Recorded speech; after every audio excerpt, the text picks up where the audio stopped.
Hi everyone, this is Santosh Kumar. Welcome to maths logicals. ఈరోజు మనం ఈ వీడియోలో ఏంటి నేర్చుకోబోతున్నాం అంటే ఫోర్త్ సెమిస్టర్కి సంబంధించిన రియల్ అనాలిసిస్ పేపరు మనకు పేపర్ 4 అండి. పేపర్ 4 నుంచి మోస్ట్ ఇంపార్టెంట్ థియరమ్స్ అనేవి మనం ఇప్పుడు ఈ వీడియోలో డిస్కస్ చేయబోతున్నామండి. ఖచ్చితంగా మీరు ఎగ్జామ్కి అనేవి ఈ బోర్డు మీద నేను ఏ సమ్స్ అయితే చెప్పానో, ఏ థియరమ్స్ అయితే చెప్పానో మీరు ఇవే చేసుకెళ్ళండి. మనకి దగ్గర ఒక 12 థియరమ్స్ ఎన్నో ఉన్నాయండి. ఈ 12 థియరమ్స్ మీరు చేసుకున్నట్లయితే ఖచ్చితంగా యూనిట్కి ఒక థియరం ఖచ్చితంగా మీరు రాయగలుగుతారండి. అంటే ఖచ్చితంగా 50 మార్క్స్ అనేవి మీరు గెయిన్ చేస్తున్నట్లేనండి. 40 to 50 మార్క్స్ అండి. మనకి 27 మార్క్స్ మాత్రమే పాస్. కాబట్టి మీరు ఖచ్చితంగా ఈ ఒక్క వీడియోని చూస్తున్నట్లయితే మీరు ఖచ్చితంగా పాస్ అవుతారు. కాబట్టి ఖచ్చితంగా ఈ యొక్క వీడియోని లైక్ చేస్తూ మీ ఫ్రెండ్స్ అందరికీ షేర్ చేయండి. మీరు లైక్ చేస్తే మీరు చేసిన లైక్ యొక్క విలువ ప్రతి ఒక్క స్టూడెంట్ కి యూట్యూబ్ అనేది ప్రమోట్ చేస్తుంది. కాబట్టి ప్రతి ఒక్కరు లైక్ చేయండి. అయితే మనకి చూడండి, ఇప్పుడు యూనిట్ 1 నుంచి ఏంటంటే prove that A monotonic sequence is a convergent if it is bounded అండి. అయితే ఫస్ట్ థియరం ఏంటంటే prove that A monotonic sequence is convergent అండి. మోనోటోనిక్ సీక్వెన్స్ అనేది కన్వర్జెంట్ అని ప్రూవ్ చేయాలి. అయితే స్టార్టింగ్ మనం ఇక్కడ ఏంటంటే మోనోటోనిక్ సీక్వెన్సెస్ కన్వర్జెంట్ అని తీసుకొని బౌండెడ్ అని చెప్తామండి. బౌండెడ్ అని తీసుకొని మోనోటోనిక్ సీక్వెన్స్ అని చెప్పాలండి. అయితే తర్వాత మనకి సెకండ్ థియరం ఏంటంటే state and prove Cauchy's general principle of convergence అండి. ఈ థియరమ్ను మనం అప్పుడే ఈ బౌండెడ్నెస్ థియరం అని ఈ రెండు థియరములని మనం ఆల్రెడీ మన మ్యాథ్స్ లాజికల్స్ మెయిన్ ఛానల్లో పోస్ట్ చేయడం జరిగింది. కాబట్టి ఆ యొక్క వీడియో లింక్స్ అనేవి ఈ సమ్స్ అన్ని వీడియో లింక్స్ అనేవి నేను మన ఆల్రెడీ డిస్క్రిప్షన్ లో ప్రొవైడ్ చేయడం జరిగింది. కాబట్టి ఖచ్చితంగా ఆ యొక్క ప్లేలిస్ట్ ని మీరు చూడండి. మీకు ఫుల్ ఎక్స్ప్లెనేషన్ అనేది ఆ వీడియోస్ లో నేను ఇవ్వడం అనేది జరిగింది. కాబట్టి ఖచ్చితంగా ఈ యొక్క క్వశ్చన్స్ అనేవి ఏ విధంగా మనం ఎగ్జామ్ లో రాయాలి, స్టేట్మెంట్స్ ఏంటి అనే మీకు ఒక ఐడెంటిఫికేషన్ వచ్చిన తర్వాత మీరు ఏం చేస్తారంటే డిస్క్రిప్షన్ లోకైనా లేకపోతే కామెంట్ బాక్స్ లోనైనా నేను ఆ యొక్క లింక్స్ అనేవి పిన్ చేయడం జరుగుతుంది. కాబట్టి ఖచ్చితంగా మీరు అనేవి ఆ ఫుల్ ఎక్స్ప్లెనేషన్ వీడియోస్ కూడా చూడండి. మీకు చాలా సింపుల్ గా అర్థమవుతాయండి. అయితే ఫస్ట్ యూనిట్ 1 లో త్రీ థియరమ్స్ అండి. ఒకటి బౌండెడ్నెస్ థియరము, రెండోది state and prove Cauchy's general principle theorem of convergence అండి. క్వాసిస్ జనరల్ ప్రిన్సిపల్ థియరమ్ నే కన్వర్జెన్స్ అని ప్రూవ్ చేయాలండి.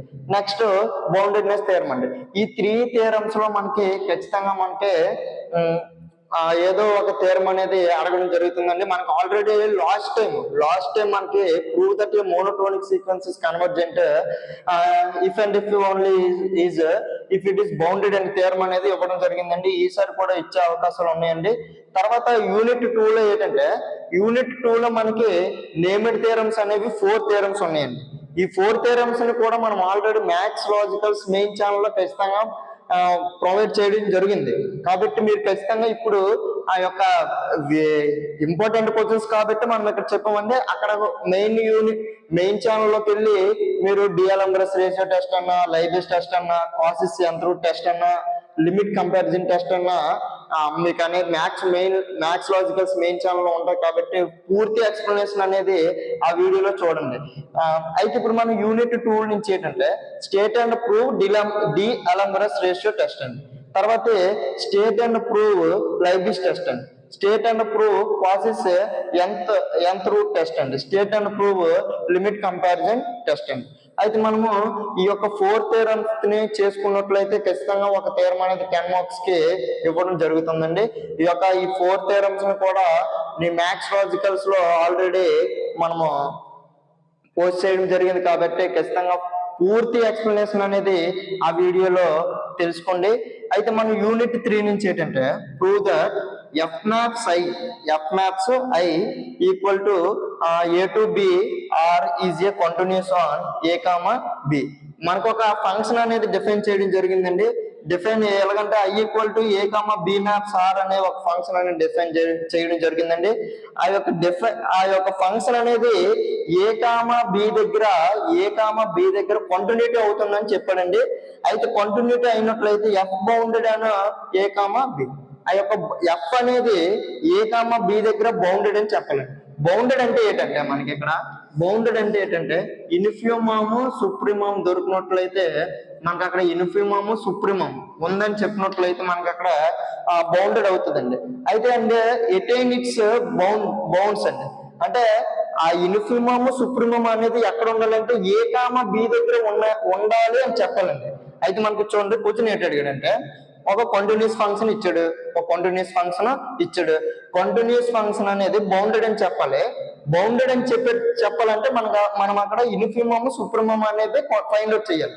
ఆ ఇన్ఫిమమ్ సుప్రీమం అనేవి ఎక్కడ ఉండాలంటే ఏ కామ బి దగ్గర మాత్రమే ఉండాలి, ఏ కామ బి దగ్గర మాత్రమే ఉండాలి. అదండి ఫస్ట్ థియరమ్. తర్వాత ఏంటంటే state and prove Bolzano's theorem అండి, బోల్జినస్ థియరమ్ అండి. State and prove Bolzano's theorem.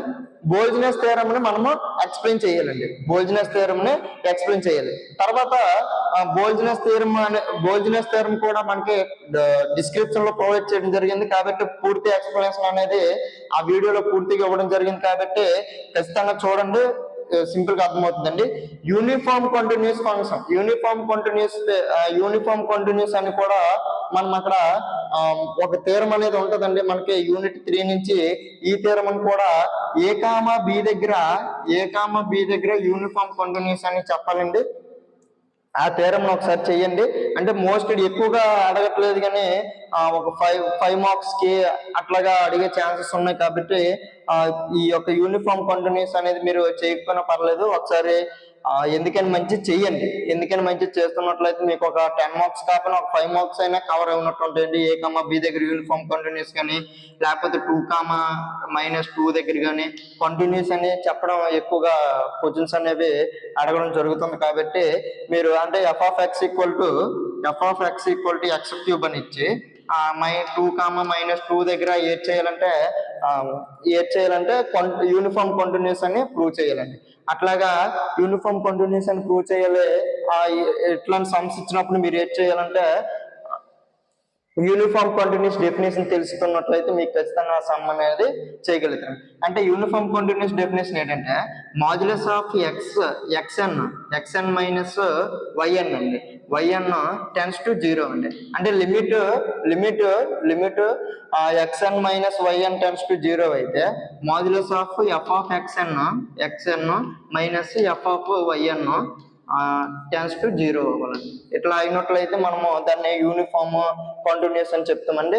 ఆ యూనిఫామ్ కంటిన్యూస్ మీద చెప్పాను కదండి f of x=x³ అనే సమ్ చేయండి. అయితే మనకి ఇక్కడ స్టేట్ బోల్జినస్ థియరమ్.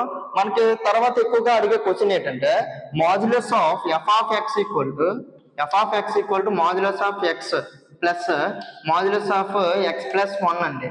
ఈ క్వశ్చన్ ని ఈ యొక్క 0, 1 దగ్గర ఏంటని చెప్పాలంటే కంటిన్యూటీ అని చెప్పాలండి. కంటిన్యూటీ అంటే ఏంటంటే మనం 0 తీసుకుంటాము, 0 తీసుకొని left hand limit right hand. First మనం ఇక్కడ ఏం చేయాలంటే ఫంక్షన్ ని డిఫైన్ చేయాలండి. అంటే ఫంక్షన్ ని ఎలా డిఫైన్ చేస్తామండి, మాడ్యులస్ ఆఫ్ x అంటే మనకి ఇక్కడ 2 వాల్యూస్ కనిపిస్తాయి, అంటే minus value plus value. Minus value ఎప్పుడు యాక్ట్ అవుతుంది, ప్లస్ వాల్యూ అనేది ఎప్పుడు యాక్ట్ అవుతుంది అనేది మనం ఇక్కడ తెలుసుకొని మనం ఫంక్షన్ డిఫైన్ చేసిన తర్వాత 0 దగ్గర కంటిన్యూటీ ఫైండ్ అవుట్ చేయాలి. తర్వాత 1 దగ్గర కంటిన్యూటీ అవుతుందో లేదో మనము చెక్ చేస్తే సరిపోతుందండి.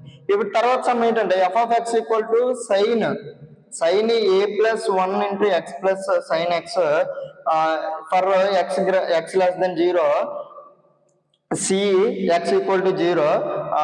ఇప్పుడు x plus bx² 1/2 -x/1/2 bx/3/2 for x > 0. అయితే ఈ యొక్క ఫంక్షన్ అనేది కంటిన్యూస్ ఫంక్షన్ అని ఇస్తాడండి. ఈ ఫంక్షన్ ని కంటిన్యూస్ ఫంక్షన్, ఈ f of x అనే ఫంక్షన్ కంటిన్యూస్ ఫంక్షన్ అయితే మనం ఏంటి ఫైండ్ అవుట్ చేయాలంటే a, b, c, a value B value c value అనేవి ఫైండ్ అవుట్ చేయాలండి.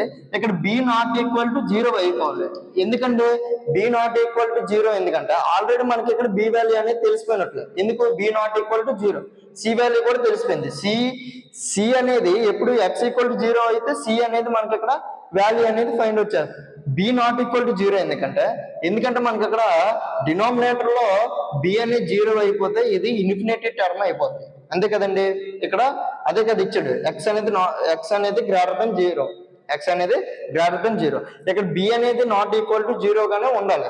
అంటే బి వాల్యూ అనేది 0 అవ్వదు, ఆల్రెడీ మనకు ఒక వాల్యూ తెలిసిపోయింది కాబట్టి ఇక్కడ 2 వాల్యూస్ అనేవి మనము ఫైండ్ అవుట్ చేయాలండి.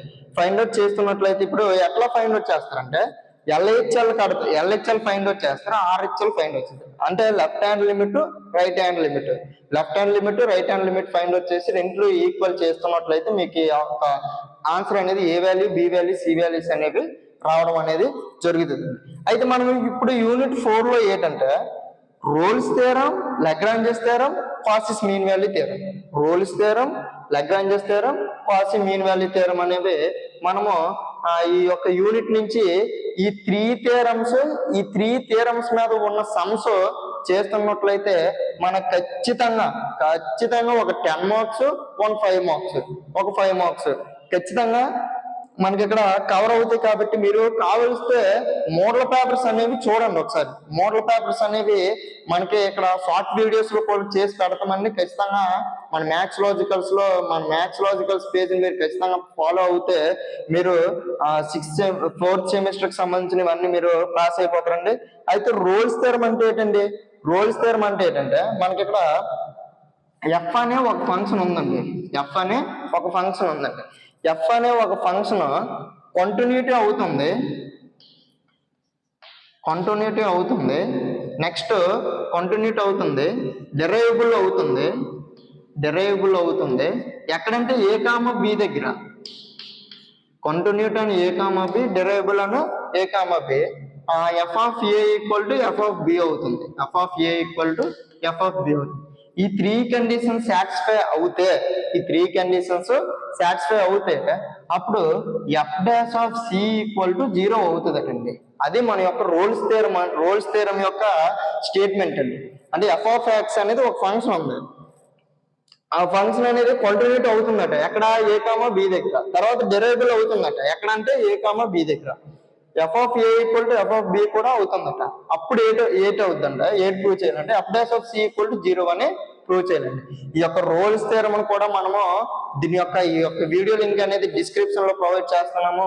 మీకు చెప్తున్నాను కదా, ప్లేలిస్ట్ ఈ యొక్క రియల్ అనాలిసిస్ సంబంధించిన సమ్స్ అన్ని ఒక ప్లేలిస్ట్ లో ఏర్పాటు చేయడం జరిగింది. కాబట్టి ఆ యొక్క ప్లేలిస్ట్ ని మనము డిస్క్రిప్షన్ లో ప్రొవైడ్ చేస్తున్నాం. ఈ యొక్క వీడియో అయిపోయిన తర్వాత ఆ వీడియోని చూడండి. లాగ్రాంజెస్ థీరం ఏంటండి? మనకి ఇక్కడ లాగ్రాంజెస్ థీరం యొక్క స్టేట్మెంట్ ఏంటంటే ఎఫ్ అనేది ఒక ఫంక్షన్ డిఫైన్ చేసాం. ఆ ఫంక్షన్ ఏంటి? కంటిన్యూటీ అవుతుంది. ఎక్కడండి? ఎక్స్ ఈక్వల్ కంటిన్యూటీ అని ఏ కామా బి దగ్గర కంటిన్యూటీ అవుతుంది. అంతే కదండి. ఎఫ్ అనేది కంటిన్యూటీ అవుతుంది ఎక్కడంటే ఏ కామా బి దగ్గర. ఆ తర్వాత అదే ఎఫ్ అనేది డెరైవబుల్ అవుతుంది. ఎక్కడంటే ఏ కామా బి దగ్గర కంటిన్యూటీ అవుతుంది, డెరైవబుల్ అవుతుంది. ఆ కంటిన్యూటీ డెరైవబుల్ అవుతే మనం then f dash of C equal to F of a minus f of b by a minus b అండి. ఇది స్టేట్మెంట్ అండి. తర్వాత Lagrange Cauchy mean value theorem ఏంటంటే ఎఫ్ కామా జి కంటిన్యూటీ అవుతుంది, డెరైవబుల్ అవుతుంది. అయితే కంటిన్యూటీ అవుతే f dash of c by g dash of C equal to F of a minus f of b by g of a minus g of b అండి. ఇది మనము prove చేయాలండి. వీటి మీద కొన్ని సమ్స్ ఉంటాయండి, ఒక్కొక్కటి వెరిఫై చేయడము, కొన్ని సమ్స్ వస్తుందండి. ఆ సమ్స్ కూడా ఒక్కొక్క థీరంకి ఒక్కొక్క ఎగ్జాంపుల్ చేసుకుని వెళ్తే సరిపోద్దండి. అయితే మనం యూనిట్ 5 లో రైమన్ ఇంటిగ్రేషన్స్ నుంచి state and prove the fundamental theorem అంటే ఫండమెంటల్ థీరం అని ఒక థీరం ఉంటుందండి. ఆ తర్వాత state and prove necessary sufficient condition for Riemann integration అండి. ఈ యొక్క రైమన్ ఇంటిగ్రేషన్ నుంచి 2 థీరమ్స్ ఉంటాయండి. ఈ 2 థీరమ్స్ ఖచ్చితంగా ఒక థీరం అడుగుతాడు. కాబట్టి ఎక్కువగా మనకి ఇక్కడ ఫండమెంటల్ థీరం అనేది ఎక్కువగా అడుగుతున్నాడు. కాబట్టి అడగనే నెసెసరీ సఫిషియెంట్ కండిషన్ మాత్రం చేయడం మానేకండి. 2 రెండు థియరమ్స్ చేయండి, రెండు థియరమ్స్ లో మనకి ఏదో ఒక థియరం అనేది అడగడం జరుగుతుంది. కాబట్టి ఈ యొక్క నేను ఇప్పుడు ఈ బోర్డు మీద ఎక్స్ప్లెయిన్ చేసిన సమ్స్ అనేవి మీరు ఖచ్చితంగా ప్రాక్టీస్ చేయండి. మనకు రియల్ అనాలిసిస్ పేపర్ అనేది మీకు 40 నుంచి 50 మార్క్స్ అనేది గెయిన్ చేయగలుగుతారు. Thank for watching this video. Thank you to all. మీ యొక్క డిగ్రీ ఫ్రెండ్స్ అందరికీ ఈ యొక్క వీడియోని షేర్ చేయండి. మన ఛానల్ ఎవరైనా కొత్తగా చూస్తున్నట్లయితే సబ్స్క్రైబ్ కూడా చేసుకోండి మరిన్ని వీడియోస్ కోసం. Thank you for watching this video. Thank you.